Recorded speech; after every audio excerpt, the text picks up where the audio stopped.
This week, we give you our very, very, very spoiler-filled review of Marvel's Deadpool and Wolverine movie.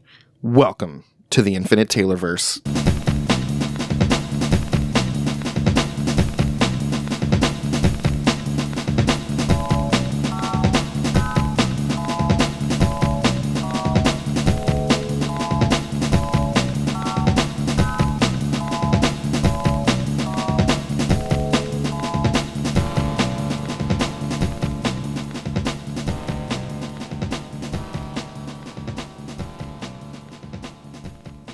Warning. Red alert. Ay, ay, ay, ay, ay! Danger, Will Robinson. Danger! That's the emergency alert. This episode is full of spoilers for some of the latest and greatest nerdy movies and shows. Spoilers. Listener discretion is advised. What's up, everybody? Welcome to the Infinite Taylorverse podcast. I'm Billy Taylor. And I'm Taylor Oxner. And this week, it's kind of a special episode. We are going to sit here and, first of all, spoiler alert, spoiler alert, spoiler alert, spoiler alert. We are going to talk about the new Deadpool and Wolverine movie. We had a chance to go see it, and our wives are with us. We all enjoyed it. It was a lot of fun. But before we jump into all that, Taylor, what are you nerding out about this week? Well, besides the movie, I have been nerding out about two things. One, SDCC. Release stuff is always fun. But number two would be a few years ago, they remastered the first two Tony Hawk Pro Skater games. Oh, nice. And so Lauren and I got that for like super cheap. Well, basically free because we had a gift card to Game Nut. And here in Lawrence, it's like a resale games and DVDs and stuff like that. We got a few Funkos, but then we also got that game. And then we got a wrestling DVD. But that game has been a blast. I forgot how much fun those games are. Oh, that's awesome. Yeah, back in the day, I had the PS1, and that was one of the games I had. It was one of my favorites. Yeah, like, it is so much fun, and, like, the music's really good. Like, and then they added new music in for the remaster. Yeah. And they use Unreal Engine, so, like, everything looks amazing. Oh, that is cool. One, like, the water on the ground's, like, reflective, everything. Like, it is wild. What console are you playing it on? PS4. Oh, So, like, nice. I'm not even playing it on the 5, and it's still blowing my mind. But yeah, if you get an opportunity to play it, I believe it's on every console, basically. But if you get an opportunity to play it, you should. It is so much fun. Yeah, that sounds awesome. I love when people are able to give you a blast of nostalgia in a good, non-pandering way. Yeah, like they did. There was one that Nintendo did with Link's Awakening for the Game Boy, and then they remastered it, basically made it a brand new game, but with it was the same game, but like, I don't know. I don't even know how to describe what they did to it. It's like a remaster remake of it. Yeah. But that was a blast. I played the remasters of the BioShock games, probably a year ago, and that was a lot of fun. I desperately want them to do that same thing to A Link to the Past. That'd be so cool. I want a remaster for Ocarina. Oh yeah, that'd be awesome too. As I scroll through TikTok sometimes, someone out there has taken Unreal Engine and made their own mod of Ocarina of Time, and it looks crazy. Yeah, that stuff's so wild to me. Like, I don't even understand how it works, which is probably why I don't make the big bucks. But yeah. Awesome. Well, same as you. Other than obviously how awesome Deadpool and Wolverine is, I'm nerding out about some of the San Diego Comic-Con stuff. And next week, we'll kind of go crazy on that stuff with the news. But I feel like I have to mention the crazy reveal about Tony Stark is going to be Doctor Doom in the MCU. Now, obviously, as a fan of comics and a fan of these movies, we know there's the multiverse. We know pretty much anything can happen. So it doesn't confuse me by seeing that. Now I'm pumped and excited to see what the heck they do with that. But it's got me super nerding out right now. Yeah, I think what's more exciting to me is the fact that the Russo brothers are directing and writing. Yes. Those guys kind of said, we think we're done with Marvel unless the right story comes along, and then it must be the right thing because they're chomping at the bit to get to write this new Avengers movie. Yeah, they basically wanted to be able to use all the characters from those books Yeah. are in play. Basically, they wanted Wolverine. I remember seeing that an X-Men Avengers thing.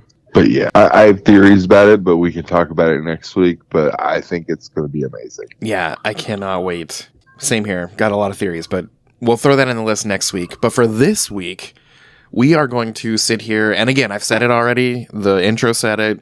Spoiler alert, we're going to get very spoilery. So if you have not seen Deadpool and Wolverine, now is a good time to push pause on this episode. Go see that movie and then come back and finish the episode because we're going to be talking about it, hardcore talking Unless about you're too young to see that movie, and then please don't see that movie. Yes, it's definitely not for the kiddos.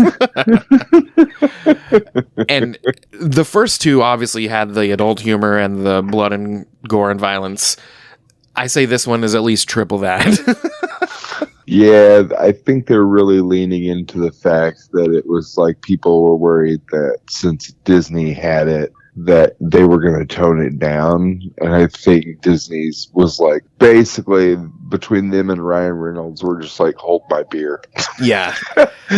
You know, in that situation, which, like, hey, I thought it worked out in spades. Yes. It was easily it's my favorite Deadpool movie, I think. I think I am running off a high on it right now, though. Yeah. Ask me that in like a couple months.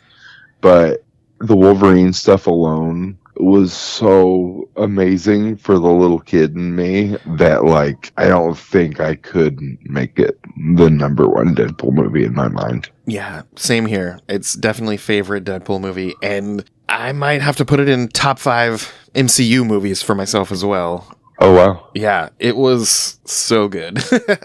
And we'll get to this at some point, but all those Fox Marvel movies, that's my youth right there. And for what they did in this movie, tying all that stuff in, it just felt good to watch. But let's go ahead and just jump right into this thing. So obviously the movie begins and Deadpool is searching for Wolverine. He says the whole thing about everyone's worried we're going to desecrate the ending of Logan and Wolverine's legacy. And that's not what we're going to do. We're just going to find him and dig him up. He's like, don't you guys know how regenerative powers work?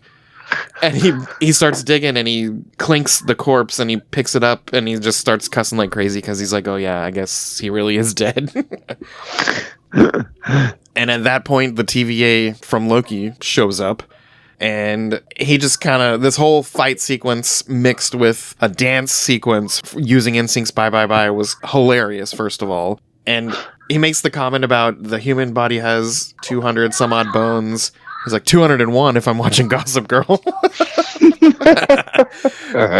And he starts... Which, background, if any of you guys don't know or don't have like a wife or whatever, his wife was the main character of that show. Yeah.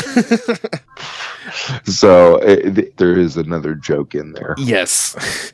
And he just starts ripping apart the bones on that corpse and using them as weapons, pretty much annihilates the entire TVA. And eventually, after that, well, he breaks the fourth wall to talk to us and says, you're probably wondering how I got in this position. And it rewinds time back to 2018. And it shows that he's over on Earth 616. And he's sitting in front of our first cameo of the movie. And it's Happy Hogan, obviously from the Iron Man movies. And it's like he's getting interviewed to be an Avenger. And it's funny, lots of jokes. But basically it didn't work out. So it pans over back to home. You realize that some stuff's going on. Some stuff happened between him and Vanessa. She feels like that letdown kind of broke his morale and he stopped being himself. And it led to him and Vanessa breaking up and all that stuff. And we also see the name of his Earth. They designated it as Earth 10005. But when he's back home, there's a big surprise party, and there's all of his friends from the first two movies, and I thought it was funny that he made the comment, if this were 6 years ago, you guys would all be dead. Yes. Alluding to him traveling through time and saving everyone. Yeah. But the party's happening, lots of jokes. You realize he's broken up with Vanessa, and someone knocks on the door, and it's the TVA. They drag him back to their headquarters, and we meet this guy called Paradox, who basically invites him to be a part of the sacred timeline, and he gets super excited about that, but he realizes it's at the expense of his entire universe. Everyone he loves is going to be pruned, I guess. But before he realizes all that, we see the Avengers on the screen. And we also see this scene where Deadpool appears to be dying and Thor is holding him and crying. And the whole movie, throughout the movie, he's like, why was Thor crying? Like, he just keeps saying it.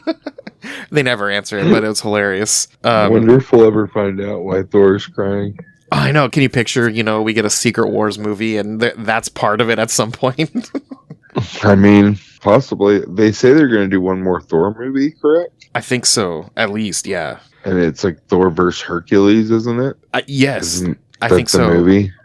That'd be awesome. Oh, I love that character. In the comics, he was always one of my favorite side Avengers characters. Yeah. Because he was so boastful and he's still he's Hercules, so he's strong, strong. Gone up against the Hulk strong. Yeah. And it's just funny. I don't know. And that's why I like him. He's like the Guy Gardner of the Marvel universe. Ooh, that's a good description. So back over at the TVA, he's being convinced that he's going to be the savior of the MCU and all this. And he starts calling himself Marvel Jesus, which was hilarious. Yeah. And Paradox kind of laughs because Deadpool says something about he was the anchor being. He's like, I didn't realize I had that much weight on this. And then the Paradox guy's like cracking up. He's like, you weren't the anchor being. It was Logan. And he shows the clip of Logan dying. And he's like mouthing the words like a fanboy. It's very funny. Then you got the other guy sitting over there on the phone staring at him. And he's like, why are you laughing? And he's like, your buddy over here is ready to throw it all away from me. And you're over here laughing. Which... he realizes what's going to happen. He kind of doesn't want to stand for that. He wants to save his universe, everyone he loves, and he grabs that TVA little pad device and he jumps in the air, falling backwards towards that dude that he said was going to throw it all away for him. And they start playing, I think, was it the Goo Goo Dolls Iris song or something like that? Yes, it was. Which, it was Goo Goo Dolls Iris. The soundtrack to this whole movie was amazing, and the timing of when they placed these songs was amazing. But yeah, at that point, we see Deadpool thinking that, okay, all I gotta do is find a new anchor being, and my universe is fine. So this leads to this montage of him going through realities to find a new Wolverine, which this was amazing, because we start seeing all of these different variants from throughout the years in comic books. Yeah. The first one was the comic accurate short Logan, which was so funny. I was dying. The whole audience was dying.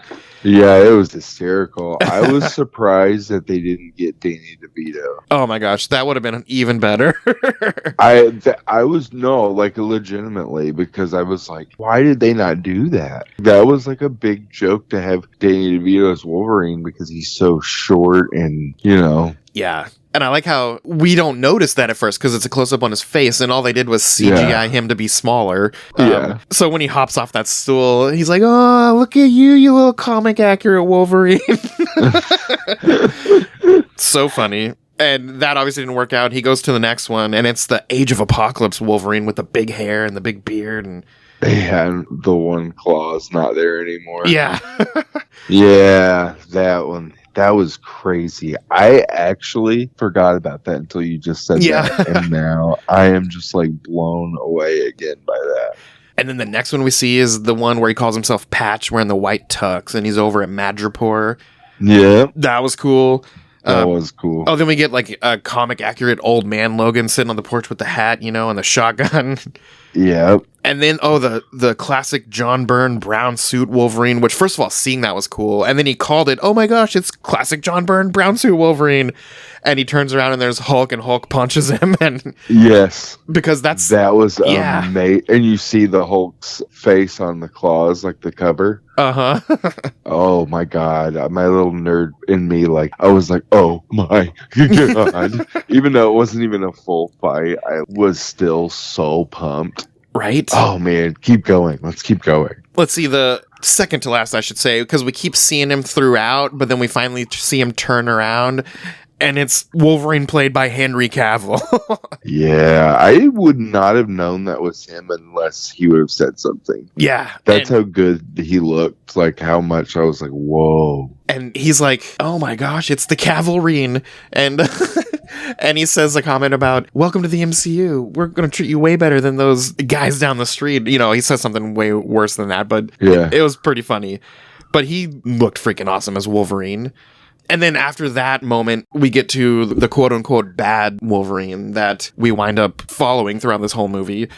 And I guess he's considered the bad Wolverine because later in the movie we find out that he always, tried to not be a part of the team, tried to play coy, didn't want to seem like he enjoyed being there. And he goes off one night, gets crazy drunk, and something happens that kills all the X-Men. And it drives him so crazy that he starts going animalistic wild on all the bad guys. But you find out it wasn't just the bad guys. He was started doing that to anyone and everyone. Do you think that is the Wolverine from Old Man Logan before he becomes Old Man Logan? I don't know. But I could see that making sense if it did. Because that's what happens with Mysterio and all that stuff. Yeah. You know what? I didn't even think of that. But that would make total sense if it turned out to be that. Except in this reality, I guess he's part of a new world now with a new family and blah, blah, blah. But yeah, he talks to this new variant Wolverine that all that backstory I just explained we don't know yet in the movie. He tries to convince him to come with him, but it doesn't work out. They fight. In the middle of their fight, he kind of sees his outfit. And when Wade sees the outfit under his shirt, he says, "Look at those jammies. That only took 20 years. And then he said, "Welcome to the MCU. You're joining at a bit of a low point." But they're back with Paradox at the TVA. He thinks this is going to change everything. Look, I have this replacement anchor being. And, again, Paradox laughs. He's like, this guy, it wouldn't have worked with any Wolverine, but you literally picked the worst Wolverine. And they start to fight, but they instantly get pruned and sent to the Void, which at that point, you don't know what the heck's happening. But they wake up, Wade is on the ground, and as it zooms out, first of all, to his left, you see this Secret Wars comic book laying there, which was cool. And at that point, we start to get a few glimpses of a few other things. We see, if you can picture those old, crappy, practically fan-made looking videos, but they're actual legit videos. There's like Thor's helmet from this old Marvel thing. There's Cap's shield from that old Captain America movie where it looks like he's wearing a bike helmet. I don't know if you remember that movie. Yeah. But they start to fight, and behind them in the background is a decimated 20th Century Fox logo, which was also hilarious. But they finally fight, and he looks at the screen, and he's like, all right, fanboys, it's about to get good. And the fight ensues, and it's this fight that, people have probably been dying to see for a long time. Anyway, as they're fighting, you see a being up in the distance, up on this high tower thing, and you see his blue outfit, and he's wrapped with the robes and whatnot, and Deadpool's freaking out. He's like, oh my gosh, look who's here. We are saved, and all this and all that, and he jumps down, and he pulls his little hood off, and it winds up being Chris Evans, and everyone's gasping in the theater because how cool is that? And it's like, oh, Cap's here, and all these other bad guy variants show up, and I'll go through that list in a minute, but Deadpool's like, he's gonna say it, and he starts to say, Avengers Assemble, but Chris Evans yells, flame on, and his robes go away, and he's wearing the Fantastic Four suit, and he's Johnny Storm, not Captain America. That was hilarious and amazing, and I'm so glad they did that. Yeah, I agree.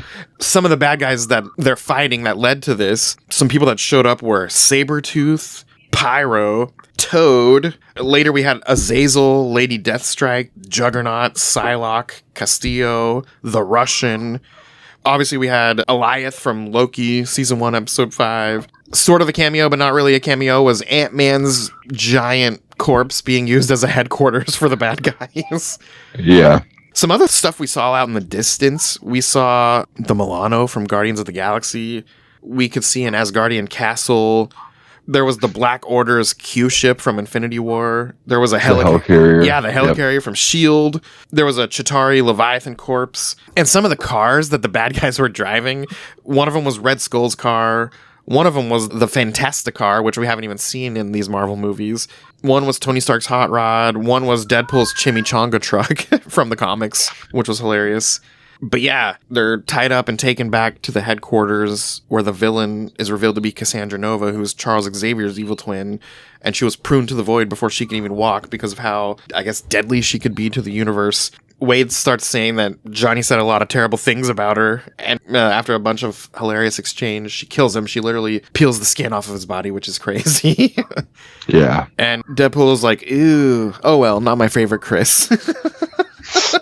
And the fight gets crazy. It seems like that Eightieth thing's gonna eat them, but Logan notices this sentinel leg and starts doing some stuff to it and pounding it and activates it, and it flies off, and Wade jumps up and grabs Logan, and they make it to safety. While they're out there, they start, talking about things, and I think Wade says something about, are you going to tell me about your life, or is that not going to be until a third act exposition? Oh my. He also makes a funny comment about, I see your suit's yellow. He's like, I wear a red so that no one can see my blood. So your yellow suit makes sense. Anyway, they go back out. At this point, the music changes, and it's hilarious, and we see Dogpool start running towards Wade, and he kind of peels his mask off and looks like he's absolutely in love with this thing. And shortly behind him is who the movie calls Nice Pool, which is a very, pretty boy-faced Ryan Reynolds version of Deadpool, and it's hilarious because he just, I don't know, he is very nice. And the main Deadpool and Nice Pool start, arguing about keeping the dog. Wade really wants to keep the dog, but he's like, yeah, but I'm his papa. It's just so silly. First of all, the whole movie's cracking me up the whole time, but oh yeah, little things like this just keep cracking me up. One other thing is he notices his guns, and he's like, oh, are those gold-plated 50 caliber Desert Eagle pistoleros? He's like, can I have them? He's like, no. Anyway, they borrow Nice Pool's car. They go away. Obviously, Wade won't stop talking, and Wolverine's like, please, for the love of God, shut up. And then he starts making Spider-Man thwips with his hands, and it's just funny. In their conversation, he realizes that Wade lied about saving Logan's universe. And he's like, I didn't lie, I made an educated wish, which was a funny line that they used several times throughout the movie after that. They begin to fight because of this. For the first time, Logan says something so mean that it shuts Wade up. And he says, after a moment of silence, I'm going to fight you now. And the big car fight ensues. And I loved that when Wade took Logan's head and smashed it into the car radio, it started playing Greatest Showman music. Yeah, it was funny. Anyway, the fight goes on and on. They finally wear each other out. And while they're both passed out in the car, a mysterious figure comes out of nowhere, takes the car and drives them back to their headquarters or base or whatever you want to call it. And when they wake up, this was the part to me that was crazy nostalgic of this movie. They wake up, and one of the first people we see is Jennifer Garner's Elektra. And oh, yeah. Yeah, did not expect that. I mean, there was rumors, but seeing her was like, oh my gosh, that's crazy. Yeah. But the ultimate crazy one was the second person to come out, and it was Wesley Snipes' Blade. Definitely did not see that one coming.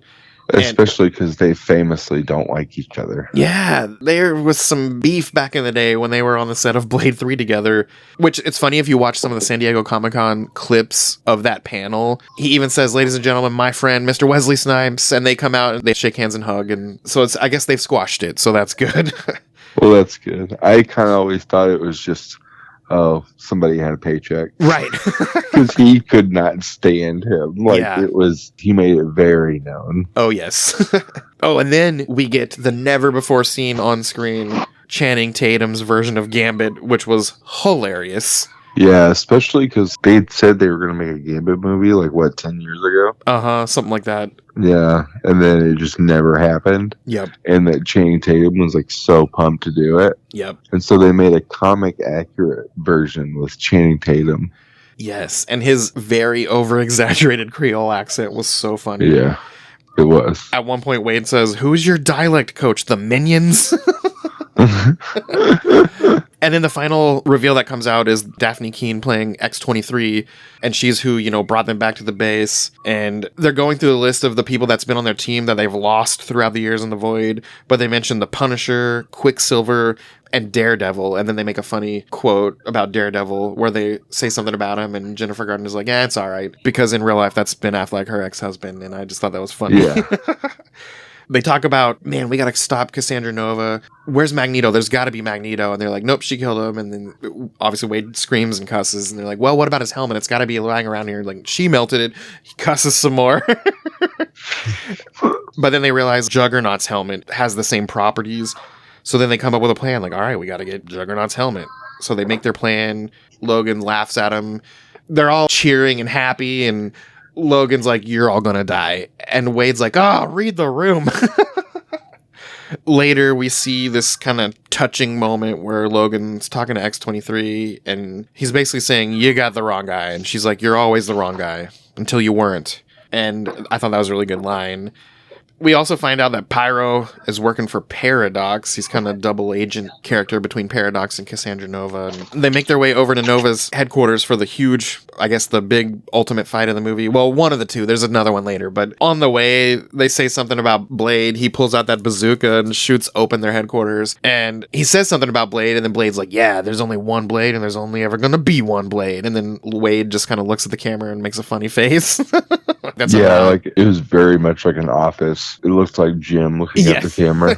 Right? Because Wesley Snipes has said that in the public before, but also this MCU Blade has had so many delays and director changes and writing changes, and so it's like a joke towards both of those, I think, and I thought it was pretty funny. Oh yeah, it was hilarious. They finally get to the headquarters, and this is the point, all that stuff I said about this Logan earlier, this is where we find it out, he went away, got drunk, the X-Men all died, Logan turns animalistic and crazy and starts going on a killing rampage, even towards not bad people at this point, but they fight, Pyro shows up, he shoots Cassandra, which was kind of crazy, and they have that Juggernaut helmet on her after that whole fight scene between the Fox characters and her pruned variant characters. And anyway, Pyro comes in, and he's beginning to go on a speech rampage, and Wolverine punches him in the face and is like, hey, we don't all get a speech. That cracked me up.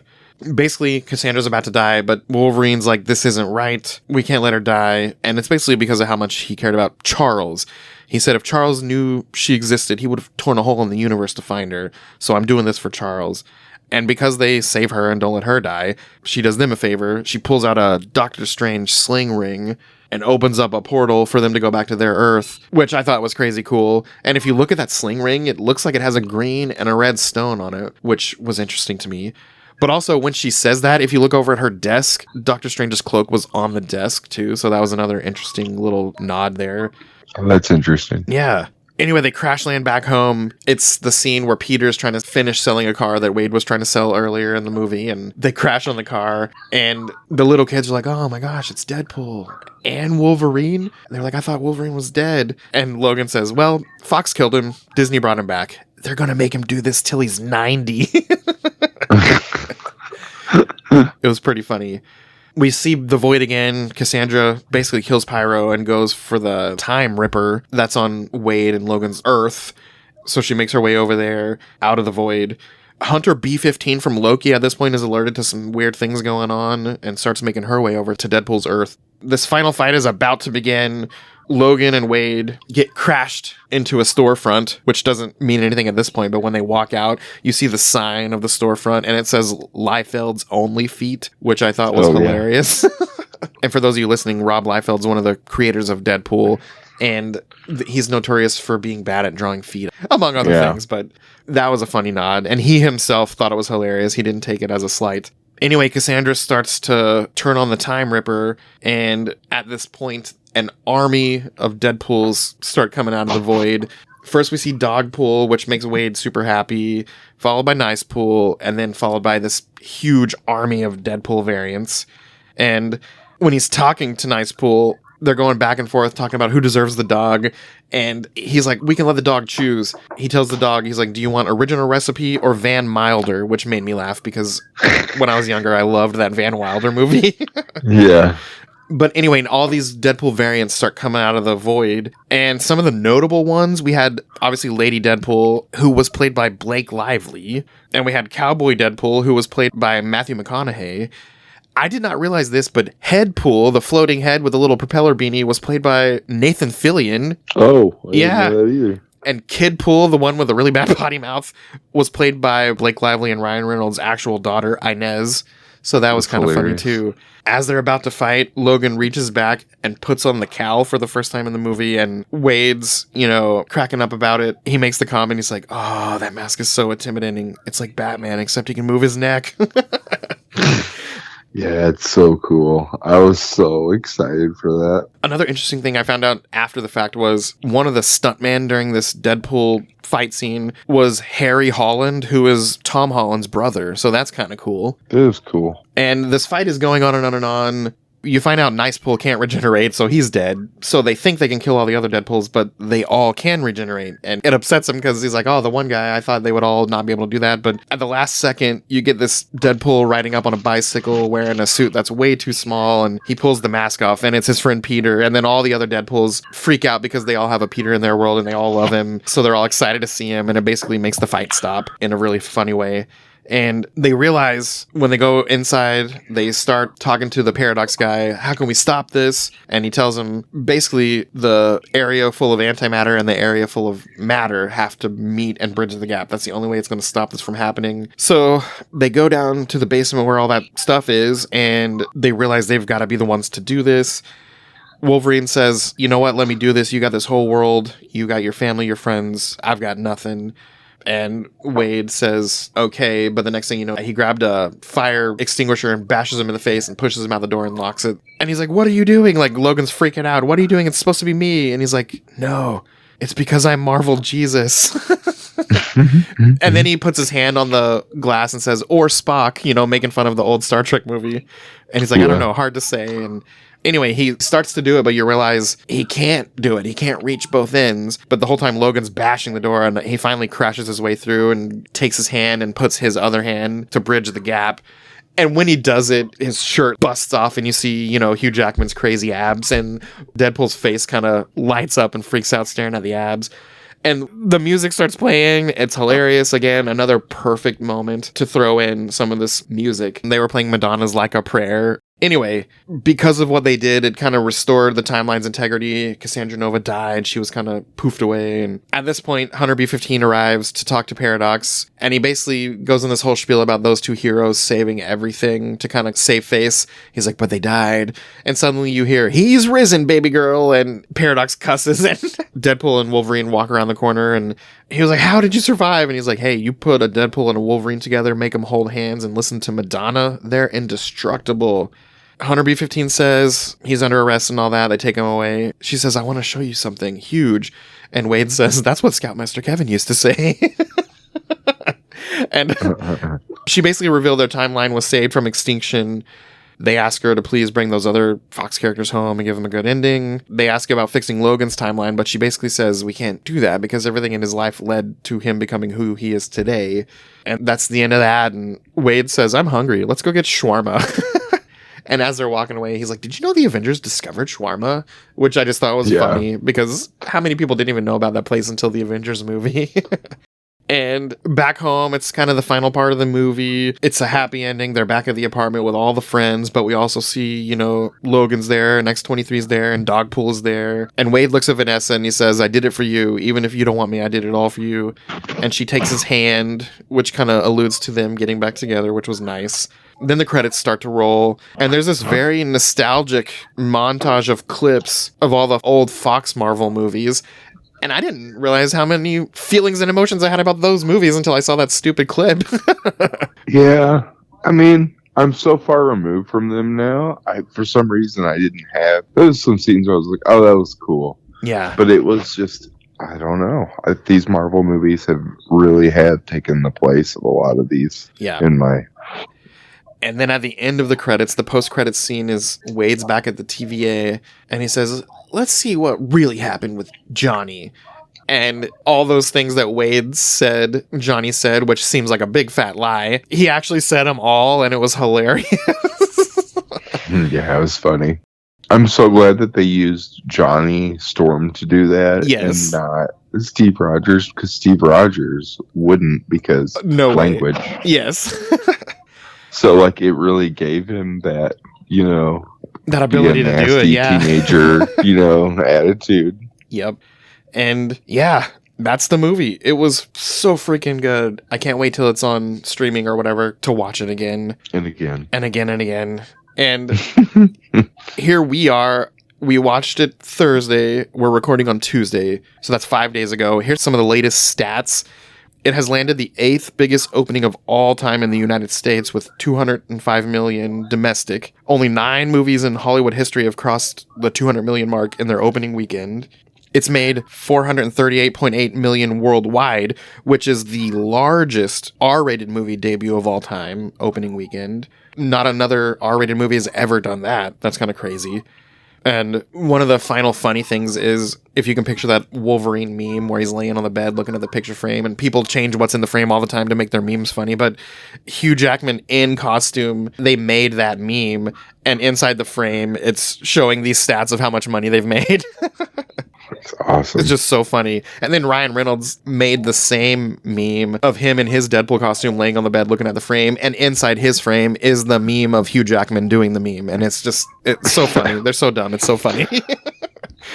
I think it's crazier that they've made more money the more accurate everything gets. Right? It's like, have you guys not realized this? Exactly. But yeah, the movie was amazing. If you haven't taken that from our tone and the stats and if I don't really put too much stake in Rotten Tomatoes, but its tomato meter rating is super high, you guys got to go see it if you haven't. Hopefully, if you've listened to this episode, you have seen it, but if you somehow stuck around and listened to this spoiler-filled episode and haven't seen it, you need to go do yourself a favor and go see it. On a 1 out of 10 scale, where are you at? Gosh, in my mind, Infinity War Endgame, that's a 10. And this is easily a 9, 9.5 for me. Okay. I'm at about an 8, 8.5. Yeah. The only thing that I wish we did have is more connectivity at the end. Yeah, to see where this does lie for the future of the MCU. Because he was still in his original Earth at the end, so yeah, I agree. Yeah, which that might be the Incursion Earth. Yeah. And we know we're getting a Secret Wars, so they gotta have other Earths to pull from in the first place, I guess. So I guess by the time we get that Secret Wars movie, characters from that Earth probably will be pulled in. Yeah, that's what I'm guessing. But yeah, you guys, so good. Get your friends, not your kids, and go watch this movie. Yes, absolutely. But hey, we hope you've enjoyed this spoiler-filled Deadpool and Wolverine episode. We loved it. So much good happened in it. If you're a big fan of the old Fox stuff, or even if you didn't love them, but they give you lots of nostalgic feelings, this is the movie to go see. You're going to love it. I got nothing else to say, but you're going to love it. Yeah, it's great. But hey, as for us here at the Taylorverse, I've been Billy Taylor. And I'm Taylor Upson. And come back next week, you guys. Same Taylor time, same Taylor channel. Bye. Bye.